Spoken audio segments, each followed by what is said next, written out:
देखो, सबसे पहली बात हमारी कमजोरी क्या है, हम परेशान हो जाते हैं। संसार में देखो तो परेशान, परमार्थ की तरफ देखो तो हम परेशान हो, या हमारा आदत स्वभाव बन गया परेशान होना। थोड़ा सा धैर्यवान बनो, गंभीर बनो। कोई इस भारी से भारी विपत्ति में परेशानी स्वीकार करके विपत्ति से थोड़ी निकला है। सुलझो, ठीक है, ये विपत्ति आई, समस्या आई, इसका समाधान होगा। ऐसा थोड़ी कि हमें नष्ट कर देगी। अगर अभी हमारी बड़ी हानि हो जाती है, हम कल इससे बड़ा लाभ प्राप्त कर सकते हैं। हमको एकदम बिल्कुल गंभीर रहना है, इतने कमजोर नहीं बन जाना। अब वो गए तो क्या होगा, अब वो वस्तु गई तो क्या, पद गया तो क्या होगा। प्रयास किया था, ये पद मिला था, इससे बड़ा पद प्राप्त करूंगा, मैं इससे बड़ा महान बनूंगा। ठीक है, एक बार गिर गया, गलती हो गई, दंड भोगूंगा, फिर इससे ज्यादा संयम में रहूंगा। बिल्कुल मतलब एकदम फ्रेश दिमाग रखना चाहिए। पर अपने लोग क्या है, जरा सी बात में एकदम पछड़ा कर लेते हैं, एकदम कमजोर हो जाते हैं। ये बिल्कुल ठीक नहीं है। हम जीवन भर की यात्रा की बात कह रहे हैं, भारी से भारी कष्ट में भी मुस्कुराना, तो हमें बल मिला है, हमें भगवान की कृपा का दर्शन हुआ है, हमें उनका दुलार दिखाई दिया है। अगर ऐसे तो भाग जाते हैं, फिर परमार्थ में थोड़ी चलना होता है। आज जो आप सुन करके लाभ लेने की चेष्टा कर रहे हो ना, ये केवल प्रवचन नहीं है, ये जीवन है। अगर ये जिए ना होते ना तो ये इसका प्रभाव नहीं पड़ता, फिर वाणी का प्रभाव नहीं पड़ता। हम इसीलिए कहते हैं, जैसे आप लोग एकदम परेशान हो जाते हैं, तो बोलो क्या हमसे ज्यादा परेशानी होगी। दोनों किडनी खराब, दवाई लाने के लिए पैसे नहीं, पानी रखा है हम उठ के पी नहीं सकते, भीषण शरीर में कष्ट, भीषण बुखार, क्योंकि किडनी फेल, जरा में बुखार, खाने को क्या, रोटी मांग के लाओ। अगर वहां सब्जी मिलती तो लाल मिर्च ऐसी पड़ के मिलती थी कि वो पा नहीं सकते थे। आप सोचो, पानी लाना है तो मुझे लाना है, पीना है तो मुझे पीना है। अगर मैं हारता तो कहां पहुंच जाता, क्या स्थिति होती। नहीं, मरना है, पर कदम पीछे। कोई दिन ऐसा नहीं जिस दिन सेवा ना की हो, जिस दिन सेवा में ना गए हो। गुरु जी की सेवा में जाना है, पहले अपने को स्वस्थ साबित करना है, नहीं वो सेवा नहीं लेंगे। तुम बीमार हो, तुम कष्ट में, वैसे उनकी दृष्टि परेशान है, उनकी सेवा की, आके लेट गए। फिर हिम्मत की, अपनी श्री जी की सेवा की, मधुकरी नहीं गए, 3-3, 4-4 दिन भोजन नहीं गए, पर सेवा नहीं छोड़ा, दिनचर्या नहीं छोड़ी।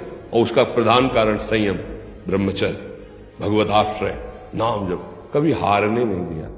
अभी भी थोड़ी देर बाद डायलिसिस शुरू हुआ, हारने, आपको हारे हुए नजर आ रहे हैं। शरीर में पीड़ा है, किडनी फेल है, ऐसा थोड़ा स्वस्थ बैठे हैं, पीड़ा है, बार बार प्यास लगती है, थोड़ा थोड़ा पानी मिलता है हर, लेकिन हम आनंदित हैं, हम प्रसन्न हैं। हम लड़ाई में हारे नहीं हैं, ना हारेंगे, हम जीत चुके हैं। हम अपने मालिक के भरोसे में अपना सब बात, तो वो ये हम अपनी बड़ाई नहीं बता रहे, हम आपको बता रहे समस्या। सोचो, तुम्हारे पास तो माँ है, भाई है, बहन है, परिवार है, कोई ना कोई तो है ना। मेरा किसी ने कभी जीवन में ध्यान भी नहीं दिया। क्यों?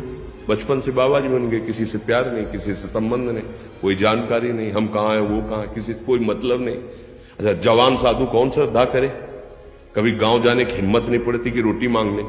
पता नहीं लोग क्या सोचेंगे, क्या भावना कर ले।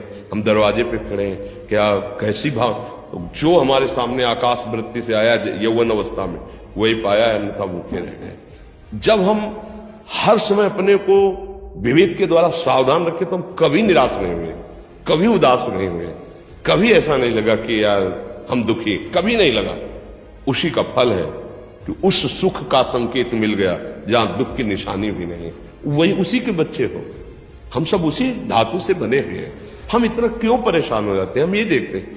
अपने लोग थोड़ी बात बिगड़ गई परेशान, नहीं बिगड़ी तो बिगड़ जाने की संभावना में परेशान है। आज सुख है, लेकिन कल सुख छिन जाएगा, तो हम आज के सुख में सुखी ना होकर कल के दुख की आने की संभावना में हम भयभीत हो। मतलब क्या हमारी सोच रह गई। हमको इतना बलवान बनना है कि सुख और दुख दोनों हमको छू न सके। भारी से भारी सुख की व्यवस्था है तो अहंकार नहीं, हर्षित होकर किसी का अपमान न करे कि हम धनी, हम पदाधिकारी, अमुक। भारी से भारी दुख आया तो हमें किसी के सहयोग की जरूरत नहीं, हम फिर अपने कदम बढ़ाएंगे, हम फिर जुड़ी हुई अपनी भावनाओं को सजाएंगे। मस्त जीवन, एकदम तुम अविनाशी के बच्चे हो। शेर का बच्चा भेड़ों के बीच में फंसकर मेव मेव बोल रहा है, बस अगर दहाड़ना सीख जाए तो कोई भी उसे परास्त नहीं कर सकता। ऐसे भगवद अंश, तू प्रपंच में फंसकर अपने को इतना दीन क्यों देख रहा है, तू ऐसा है कि भगवान के दिव्यास्त्र में भी ताकत नहीं तेरे को मार सके। तू अविनाशी का अविनाशी बच्चा है, विनाशी भोगों को, विनाशी शरीर को मैं मान के इतना भयभीत, इतना दुख, ठीक नहीं। ये सबके लिए, केवल एक के लिए नहीं, आप समझो। आप लोग सोचते हैं हम गृहस्थ होकर भला ऐसी स्थिति कैसे? जनक जी सुखदेव जी के गुरु हैं और राजा हैं, महल है, रानियां हैं, नौकर है, चाकर। क्या सुखदेव जी जिनके शरीर में लंगोटी भी नहीं है, दिगंबर, परमहंस, परमहंस के गुरु है जनक जी जो राजा हैं। समझो आप ऐसा ना सोचे कि हम नौकरी कर रहे हैं, हम संसार में, हम गृहस्थ हैं, हम आध्यात्मिक की ऊंचाई पर नहीं चढ़ सकते। नहीं, आप एक सरकारी नौकरी या आप किसानी या व्यापार करते हुए आप एक अध्यात्म की ऊंचाई में चढ़ सकते हैं। और अध्यात्म ही है जो तुम्हें इस माया के दुख सुख से ऊपर उठा सकता है। दूसरा, चाहे जितनी संपत्ति आ जाए, आप सुखी नहीं हो सकते। सब देख लो, आंख खोल के देख लो, अध्यात्म ही है जो तुम्हें हर कष्ट सहकर मुस्कुराकर जीने का रास्ता बता देगा कि आप आनंदित हो जाओगे। कुछ नहीं बिगड़ा, अध्यात्म है तो कुछ नहीं बिगड़ा, अध्यात्म नहीं है तो कुछ नहीं बना, कुछ हाथ नहीं लगने वाला।